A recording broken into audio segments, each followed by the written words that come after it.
उनका एक मेहमान था, गरीब पति पत्नी थे, उनके पास चले, उनका एड्रेस था, रिक्शा करके गया।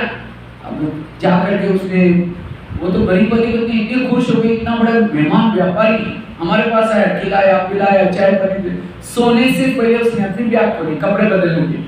गरीब की पत्नी की नजर बैग में गई, देखा इसके पास 50 के, 100 के, 500 के बहुत सारे बंडल है। उसको लगता है 2-4 बंडल अगर मिल जाए हमारे गरीबी, तो रात भर नींद नहीं आई, 12 बजे बाहर गई। मेहमान तो बैग सिर लेके सोया था, बड़ा सा पत्थर लाया, सीधा उसके सिर में मारा। उसका तो मर्डर हो गया। पति की नींद खुली, पति कहते क्या आवाज क्या हो गया? कहता अब हमारी गरीबी दूर, कितना पैसा है देखो, बैग खोल के दिखाए। पति तो डर गए, बात पुलिस वालों को पता चलेगा, लोग कहते किसी को पता ही नहीं चलने देंगे। इस व्यापारी को जमुना नदी में डाल देते। रात को 2 बजे मुर्गे को बोरे में डाला, पीछे जमुना नदी पानी से बह के जा रही थी, डाल करके वापिस आए, किसी ने नहीं देखा। रात को सारे सोए थे, अंधेरा था। घर में आए तो देखा खून लगा था। रातों रात दांत पिटाए, किसी को डाउट ना आ जाए। और वो किसी को बोल के थोड़ी आया था भाई आगरा जा रहा हूँ, इनके घर में जा रहा हूँ। सारे निशान मिटाए, उन्होंने खून के दाग मिटाए, लेकिन कर्मों में पड़े हुए दाग को कोई मिटा। इसलिए भजन है ना, कर्म का लेका मिटे मेरे भाई, लाख करे कोई चक्कर। उन्होंने उसी पैसे से प्लॉट लिया, मकान बनाया, दुकान खोला, गहने बनाई, गरीबी दूर हो गई। उनको कोई बच्चे नहीं थे, दोनों ही थे। कुछ साल के बाद एक बच्चा हो, एक ही था, खिलाया पिलाया, कलेक्टर बनना जितना पढ़ाया। अचानक उन बच्चों को टाइफाइड हो गया। उनको लगता है इसको कुछ ना हो जाए, बड़े से हॉस्पिटल में इलाज किया, बनाए गहने बेचे, डॉक्टर की भी बच्चा ठीक नहीं हुआ। उन्होंने क्या किया, गाड़ी बेची, इलाज किया, बच्चा ठीक नहीं हुआ। दुकान चालू किया, उसको भी बंद किया, मकान भी बेचा, झोपड़पट्टी भी गए। एक दिन वो बच्चा कहता पापा जी आपने को मिला था पैसा खत्म हो गया, मैं जा रहा, बच्चा मर गया। तो बच्चा कौन था? जिस व्यापारी को मारा था उसकी आत्मा पैसा लेने के लिए। ये है ऊपर वाले का डंडा, ये है कर्म की गुण। ये क्यों सुनाया? माँ बाप ने हटेल नहीं देखा, पैसा पैसा इकट्ठा किया। कोई बच्चा ऐसा पैदा हुआ गलत संगत में जा रहे, नशा कर रहे, वो बच्चा कौन है? पिछले जन्मों का ऐसा। इसलिए कहा इस कर्मों की हुई गति को समझो। अभी हमें कभी भी कांटे नहीं बोना है, लोगों से नहीं डरो, भगवान से नहीं डरो, किसे डरो? गलत कर्मों से जरूर डरो। 63 जन्मों के जो हम पाप कर्म करते हैं उसको चुक्त करने के लिए योग तपस्या चाहिए। ये जन्म में मतलब बचपन से लेकर के 9-10 साल से लेकर के ज्ञान में आने तक जो भी कुछ गलतियां की योग से चुक्त नहीं होंगी। आप अपनी जीवन की कहानी लिखो। कभी मधुबन में जब जाते हैं बाबा के कमरे में डाल दो, झोपड़ी में डालो, बाबा मैंने अज्ञान में वसू करके ऐसा ऐसा गलत काम किया है, जो आपका दिल खाता है। हरे को अपनी लाइफ स्टोरी पता है, लिख करके बाबा के डालो। उसके बाद बीके बनने के बाद जो कुछ करते हैं ना योग से चुक्त होता है ना लिखने से चुक्त होता है, उसकी सजा ही मिलती है। इसलिए बीके बनने के बाद अटेंशन, कभी भी गलत काम नहीं करना। तो कई का अनुभव है, हम जो पहले ज्ञान में आए थे ना, हमें बहुत अच्छा बाबा का प्यार का अनुभव होता था, अच्छा, लेकिन हमें पता नहीं क्या हो गया। जब आए थे बोझ बाबा ने उतारा, जैसे चलते गए हम अपने आप को क्या किया, हम तो गृहस्थी में रहते हैं, ये सब चलता है। हम तो मधुबन में गए थे, हमारे कमरे माता जी रहती थी, कहते हम साकार बाबा के समय के, लेकिन देखा अमृत कभी नहीं होती। और हम तो अभी नए हैं, चलता है। विकर्म बनना एक एक चीज के मार्ग होते हैं। बैग पहन लिया, आज का मार्ग जमा। यूनिफॉर्म पहन का आज का मार्ग जमा। यहाँ बहनों ने एक बार बोल दिया, बाबा ने मुरली में डायरेक्शन दे दिया। जैसे स्कूल में जिस समय बच्चा यूनिफॉर्म में पहन के नहीं आता तो टीचर क्या करता? 2 थप्पड़। और क्यों नहीं पहनते? लोग क्या बोलेंगे, लोग क्या कहेंगे? लोग इस संसार में ऐसे हैं, घोड़े पर बैठने में नहीं देंगे, पैदल चलने में नहीं देंगे। अगर आप फैशन करके चलो तो कहेंगे क्या पूजा पाठ करो, ये क्या है फैशन करके घूम रहे। अब पूजा पाठ करो, कहीं थोड़ा फैशन करो, जीवन का आनंद लो, ये क्या है जो सन्यासी बन के बैठे, वो करेंगे तो भी बोलेंगे, ये करेंगे तो भी। इसलिए मैंने कहा सुनो सत्य करो श्रीमत। और यहाँ फिर भी लोग क्लास कर रहे हैं। मैं राजस्थान में कहीं जाता हूँ, भी गया था कई जगह पर, जब माता ही क्लास में आकर के बैठते हैं, घूंघट लेकर के बैठे, अगर उसकी दृष्टि लेना है, उसको थोड़ा दृष्टि लेना है, ऐसा उंगली करके मुंह का ऐसा करके ऐसे ध्यान करेंगे। अभी कुछ समय पहले मधुबन में राजस्थान के बहुत लोग आए थे सेवा में, तो एक माता जी टेलीफोन एक्सचेंज में फोन करने के लिए आई थी। मैं भी कुछ खड़ा था कुछ काम से, जैसा फोन लगा फटाफट घूंघट लेकर के बात कर रही थी। तो मैं तो देखता रह गया। तो मैंने पूछा लास्ट में जब फोन पूरा हुआ, मैंने माता जी यार पहले तो घूंघट लिया नहीं थे, तो आप राजस्थान से आए थे, तो घूंघट से बात क्यों किया? कहते ससुर जी से बात कर रहे थे। ससुर जी जयपुर में, अरे माउंट आबू में 500 किलोमीटर का डिस्टेंस, हमने कहा वहां से ससुर जी ने तो देख तो नहीं लिया, मेरी बहुत बिगड़ गई वहां जाकर। लेकिन मुझे तो बहुत अच्छा लगा, ससुर जी का रिस्पेक्ट है, मर्यादा है।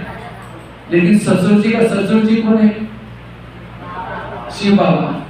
मुरली नहीं सुनने के लिए जाएंगे तो ससुर जी क्या बोलेंगे? हम भरत बोला नहीं करेंगे तो ससुर जी क्या बोलेंगे? अगर लोक लाज करनी है उस ससुर जी की करो, बाकी किसी की करने की जरूरत नहीं। इसलिए लोक लाज के कारण आज हम लोगों को तोड़ देते हैं। इसलिए कितनी बातें हो गए बताइए। पहली बात कौन सी बताई? पहली बात बताई, अगर हमें व्यर्थों से मुक्त बनना है, रोज खिड़की को साफ करना है। 4 बातें बताई, तो खिड़की साफ मतलब क्या? दूसरी बात कौन सी सुनाई? ड्रामा के ऊपर विश्वास। वाह ड्रामा, वाह वाह वाह वाह, ड्रामा मेरा ये, ड्रामा मेरी ढाल है, व्यर्थों से बचाती है। तीसरी कौन सी बात बताई? कर्मों की धुई गति। और हर पॉइंट में कुछ एग्जांपल दे रहा हूं मैं, ताकि आज का क्लास ना भूले। चौथी बात है, चौथी बात है, अगर व्यर्थों से मुक्त बनना है, उसके लिए गीता का, रामायण का, महाभारत का मंत्र याद रखो। कौन सा? जो हुआ अच्छा हुआ, जो हो रहा अच्छा, जो होगा वो भी मेरे जीवन की हर घटना में कल्याण है। बस स्टैंड पर गए, आपकी बस चली गई, कोई बात नहीं, दूसरी मिल जाएगी, टेंशन में नहीं आप। जो हुआ अच्छा। एक रामायण की घटना आपको सुनाता हूँ। राम राजा बनने वाला था, लेकिन रात में आकर के मंत्रा ने कई को 2 उल्टी बातें सुनाई। तुम्हारा बेटा भी तो है, तुम बेटे को छोड़ करके राम को राजा बनाने में राजी हो गए। बस ये बात सुनते ही रामायण बदल गया। राम को राजा बनाने के बजाय कहाँ भेजा? 14 वर्ष वनवास। सीता गई, लक्ष्मण गया, तीनों घर से निकल गए। इस वियोग के कारण दशरथ ने भी प्राण त्याग दिया। ये सब किसके कारण हुआ? मंत्रा के कारण। तो मंत्रा को जो भी देखेगी उसकी भावना अच्छी चली बुरी चली। मैं जब कभी बचपन में रामायण देखता था, मंत्रा काला सा ड्रेस पहन करके डंडा लेके आती थी, मैं कहता था इस बुढ़िया को वस्तु नहीं देखना। लेकिन एक दिन जब मैंने सोचा तब पता चला मंत्रा ने राम के साथ जो किया वह अच्छा किया। अगर रात में उनके घर में ना आती तो राम क्या बनता? राजा। राजा मतलब तो जंगल में नहीं जाता, सीता की चोरी ना होती, रावण को ना मारता, रावण को ना मारता, राम की महिमा कोई नहीं करता। तो राम की महिमा किसके कारण? मंत्रा के कारण। इसी तरह हर एक के जीवन में भी भगवान ने 2 मंत्रा रखी, जो चुगली करते, तंग करते, लेकिन आज जो हमारे प्रॉब्लम वही मंत्रा है। राम की मंत्रा ने राम का भला किया था, तो आपकी में मंत्रा भला ही करने वाली है। इसलिए कभी सोचने की जरूरत नहीं। आप बाबा ने आपके पास रखे हैं, मतलब वो आपको कल्याण कर रहे हैं, आपका दृष्टिकोण बदलो उसके लिए। चाहे आज तक आपके जीवन में कितनी मंत्राएं आई, उन सभी मंत्रों ने आपका भला किया बुरा किया? अगर वो ना आते तो यहाँ, अगर पति आपका तंग ना करता, कोई बहने कहते माता जी थोड़ा आओ ना, ज्ञान सुनो ना, कहते बहन जी नहीं चाहिए, आप हमारे घर में बड़ी शांति। उस पति का धन्यवाद, तब क्या भक्ति करते करते यहाँ पहुंचे। इसलिए कभी एकांत में बैठ करके क्या करो, आज तक जिन्होंने तंग किया उन सबको धन्यवाद दो। आप लोगों ने हमें तंग किया, हमारा बहुत अच्छा हुआ, लेकिन 5000 साल के बाद फिर तंग करने के लिए जरूर आना। ये है दिमाग से गैर को निकालना। इसलिए कोई मेरा दुश्मन नहीं, सब मेरा भला करने वाले, और जो आपको तंग करने वाले वो आपके असली भगत बनेंगे। द्वापर से लेकर भगत घर से मंदिर में रहता है, पास ही रहता है, इसी तरह वो अभी यहाँ भी पास में। अब समझिए यहाँ थोड़ा देरी से जाएंगे, जाते हैं आपको बोलेंगे हाँ ओम शांति नहीं जाते, सवेरे गए शाम को जाते, वहीं जाकर के खाओ वहीं रहो, वापिस क्यों आए? अब यहाँ तो क्या सुन के गए, पॉजिटिव दुआएं दो, क्या क्या सब चीज, और वहां जाते ही इसी बोलते तुरंत निगेटिव सुनो। इसलिए पहले पक्के करके जाओ। अब मैं घर में जाऊंगी, जाके आप मेरी पूजा होने वाली, पूजा मतलब कोई आरती लेकर के ये नहीं उतारेंगे बड़ी अच्छी आ गई देवी बन करके, वो आरती लेंगे लेकिन उसके अंदर फूल कौन से होंगे? अपमान के, निंदा के, गाली के। जब देवी को कोई पूजा करता है तो देवी क्या देते हैं? वरदान। आपको भी कोई बोलेगा आप भी क्या दोगे? वरदान। मतलब हाथ से नहीं तो और चिढ़ जाएंगे, बड़ी देवी बन के आए, जाके शक्ल भी मन से तो कि बाबा आज हम कितनी अच्छी अच्छी बातें सुन के आया था, मेरा पूरा प्रॉब्लम खत्म हो गया, बाबा इनको भी कल्याण करना है, इनका भी गुस्सा खत्म करना, बाबा इनको भी सब दूंगी। वो बोल रहे आपको, लेकिन आप ये दुआएं तो उनकी बातें आपको सुनाई नहीं पड़ेगी। जब बोल करके चुप रहने के बाद धीरे से ओम शांति बोलो, तब उसको लगेगा पहले मैं थोड़ा भी बोलता था, ये काली को रूप धारण करती थी, लेकिन आज तो चुप है। ब्रह्मा कुमारी के आश्रम के प्रवचन का आज लाभ हो गया लगता है, वो भी बदलते हैं। इसलिए ये है पॉजिटिव। जो हुआ अच्छा हुआ, जो हो रहा अच्छा, जो होगा भी मेरे जीवन की हर घटना में कल्याण। जब मैं जेल में जाता हूँ कई बार, जब कहीं भी बैठे रहते क्योंकि टेंशन में रहते, कब मुझे जाना है, टेंशन में रहते, तो उसी समय मैं देखता हूँ ये सुन रहे या नहीं सुन रहे।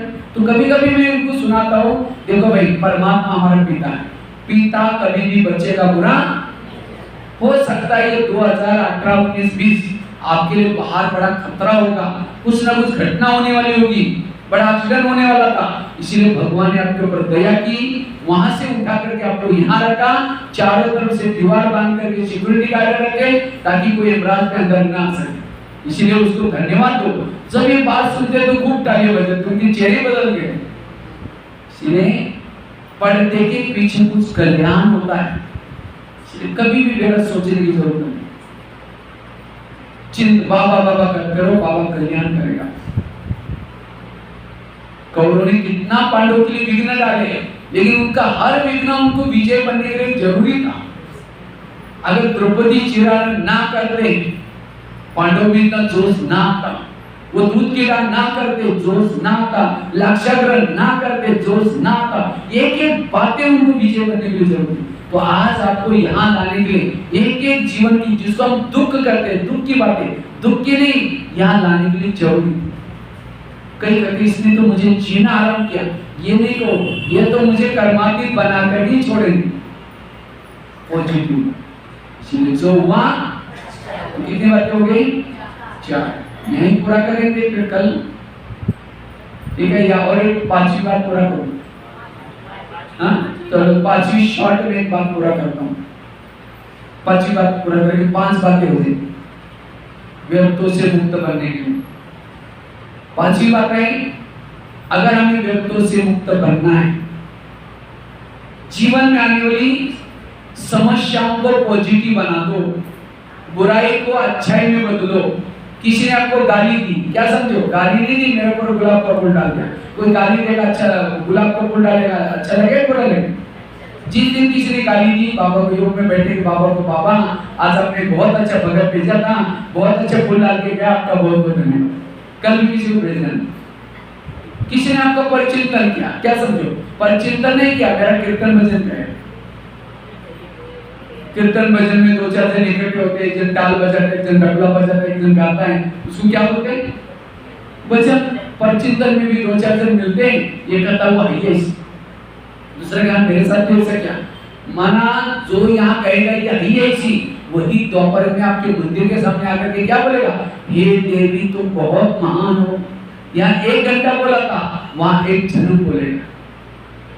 तो ऐसे बोले चाहिए नहीं चाहिए? जिसने हाँ में मिलाया वो ढोलक बजाएगा, जिसने आपके लिए भावना खराब की वो आपका कीर्तन भजन सुनने वाले बनेंगे और भावना अच्छा बनेंगे। फूल डालने वाला भी चाहिए, भजन करने वाला भी चाहिए। बुराई को क्या बनाया? अच्छा। एक महाराष्ट्र में एक संत थे जिनका नाम था तुकाराम महाराज। बहुत भक्ति करते थे विठ्ठल की। लोगों ने मना किया, तभी छोड़ा नहीं। एक दिन सभी लोगों ने पकड़ करके उस संत के गले में सब्जी की माला पहना दी। बैंगन, टमाटर, आलू, मटर, मिर्ची, मुंह काला किया, उसके बाल उतार करके हल्दी लगाई, उसको गले में बिठाया, गले में घुमाया, इतना नहीं घर के सामने लाया, पत्नी को बुलाया। जब उसकी पत्नी देखती मेरे पति के साथ ऐसा किया, सबको गाली देती। जब गाली देते तुकाराम महाराज सब्जी की माला दिखा करके कहते हैं इनको गाली क्यों दे रहे? ये लोगों ने अपने लिए 8 दिन के लिए सब्जी ला कर दी। निगेटिव को क्या बना दिया? और कहा इनको गाली मत देना। मैंने बहुत दिनों से गांव नहीं देखा था, आज लोगों ने मुझे गली गली का घर घर घुमा के लाया। मेरी जब शादी हुई थी समय बारातें नहीं निकली थी, आज मेरी पूरी गांव में बारात निकली। इन बारात में लोगों को चाय पानी पिलाओ और कहा इनको गाली मत देना। जब मेरी शादी हुई थी, जब मुझे लेके जा रहे थे उस समय धूप बहुत तेज थी और तेज धूप में लोगों ने पाँव में कुछ नहीं पहना था, इस सब का पाँव में छाले पड़े, मुझे कुछ नहीं हुआ। और कहा इनको गाली मत देना, इनके सिर में तो मेरे सिर में फोड़े हो गए थे। ये लोगों ने बाल उतर करके हल्दी लगाई, हल्दी तो एंटीबायोटिक का काम करता है। ठीक है, बुराई को क्या बना दिया? ये है जीवन जीने की कला।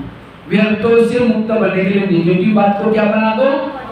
पॉजिटिव। तब आपको कभी भी, लेकिन कौन कर सकता है? जिसके पास पॉजिटिव का स्टॉक है और वो स्टॉक मिलता है रोज की मूल्यों से।